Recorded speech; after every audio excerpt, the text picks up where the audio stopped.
नमस्कार दोस्तों, हरे कृष्णा, राधे राधे। हरतालिका तीज मनाया जाएगा 26 अगस्त 2025 के दिन। ये बहुत बड़ी व्रत होता है और सुहागन स्त्रियां इस व्रत को जरूर रखते हैं। अगर आप व्रत नहीं भी रख सकते हैं तो आप घर पर पूजा कर सकते हैं। माँ पार्वती सुहाग देने वाली होते हैं, तो माँ पार्वती की पूजा करना बहुत शुभ माना जाता है। चलिए देख लेते हैं कि हमें सामग्री में क्या क्या चाहिए।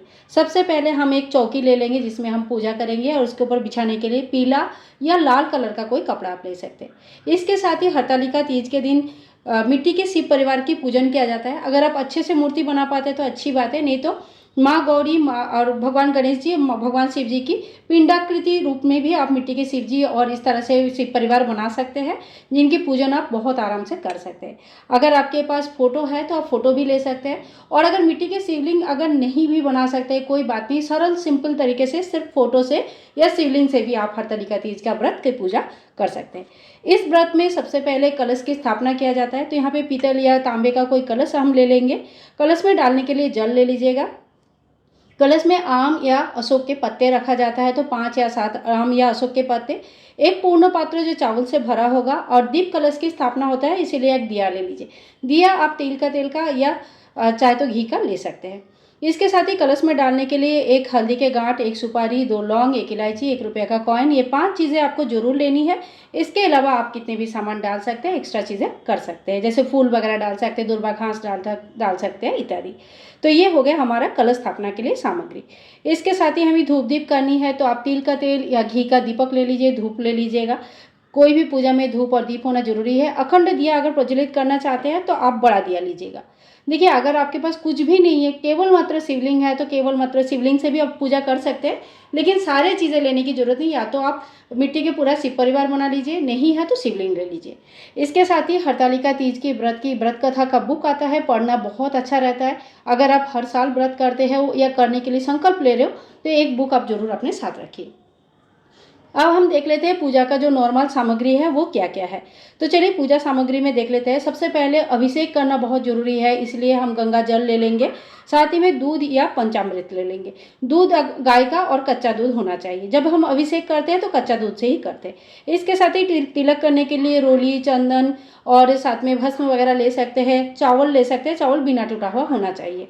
माता पार्वती को सिंदूर चढ़ाया जाता है, इसलिए सिंदूर ले लीजिए। साथ ही में हम इत्र ले लेंगे भगवान को चढ़ाने के लिए, और वस्त्र स्वरूप कलाबाद ले लेंगे वस्त्र स्वरूप चढ़ाने के लिए। 2 जनेऊ कम से कम हमें लेनी है। पीला जनेऊ मिल जाएगा एक, तो एक पीला जनेऊ लीजिए, नहीं मिला तो एक जनेऊ को हल्दी लगाकर पीला कर सकते हैं। गणेश जी को पीला जनेऊ चढ़ता है। इसके बाद हम देख लेते हैं कि भोग प्रसाद के लिए हमें कौन से सामग्री चाहिए। तो देखिए, 5 फल आप चढ़ा सकते हैं, 5 एक ही प्रकार का या अलग अलग फल चढ़ा सकते हैं, जिसमें चना, भिगा हुआ चना और खीरा यानी कि ककड़ी, ये दोनों बहुत इंपॉर्टेंट है। आप ये दोनों का जुगाड़ जरूर कर लीजिएगा, दोनों भगवान को भोग चढ़ाया जाता है।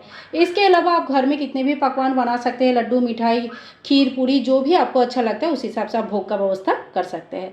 इसके साथ ही देखिए, बहुत बड़ी पूजा होता है, तो अगर आप हवन करना चाहते हैं तो एक हवन कुंड ले लीजिएगा, और गाय का बना हुआ, गोबर का बना हुआ उपले ले लेंगे, और साथ में गाय का घी ले लेंगे, और माचिस वगैरह ले लीजिए जो दिया बत्ती करने के लिए काम आएगा, और साथ ही में थोड़ी सी हवन सामग्री हम ले लेंगे। तो छोटा सा हवन भी अगर करना है तो इन सब चीज़ों से कर सकते हैं। हवन के लिए आप बतासा वगैरह भी ले सकते हैं, भोग स्वरूप चढ़ाने के बाद वो हवन में डाला जा सकता है। इसके बाद देखिए, हमें फूल तो पूजा में जरूर चाहिए, तो भगवान शिव जी के प्रिय जो भी चीज़ आपके पास अवेलेबल है, बेल पत्र, समी के पत्र, धतूरा का फूल, फल, और साथ में दुर्वा घास, गुलाब के फूल, सफ़ेद फूल, जो भी आपके पास है उन सभी चीज़ों का व्यवस्था कर लीजिएगा। माता पार्वती को आज सुहाग जरूर चढ़ाया जाता है, सुहाग का दान भी किया जाता है। तो अपने तरफ से आप 5, 7 या 16 श्रृंगार ले सकते हैं। माता के लिए एक चुनरी जरूर लेके आना है। माँ पार्वती को सुहाग सामग्री चढ़ाने के बाद प्रसाद स्वरूप बहुत लोग खुद यूज करते हैं, बहुत लोग बाद में किसी को दान कर सकते हैं। तो आपने अपनी घर की परंपरा अनुसार आप किसी को दान भी कर सकते हैं। वैसे सुहाग दान करने से सुहाग में वृद्धि होती है, तो थोड़ी बहुत सामग्री आप दान जरूर कर दीजिए, थोड़ी बहुत आप अपने प्रसाद स्वरूप खुद यूज कर सकते हैं। फ्रेंड्स, हरतालिका तीज संबंधित सारे वीडियोस आपको हमारे चैनल पर मिल जाएंगे, तो आप उन वीडियोस को जरूर चेक कर लीजिएगा। मिलूंगी नेक्स्ट वीडियो में, तब तक के लिए हरे कृष्णा, राधे राधे। हरतालिका तीज की बहुत बहुत शुभकामनाएं। हरे कृष्णा।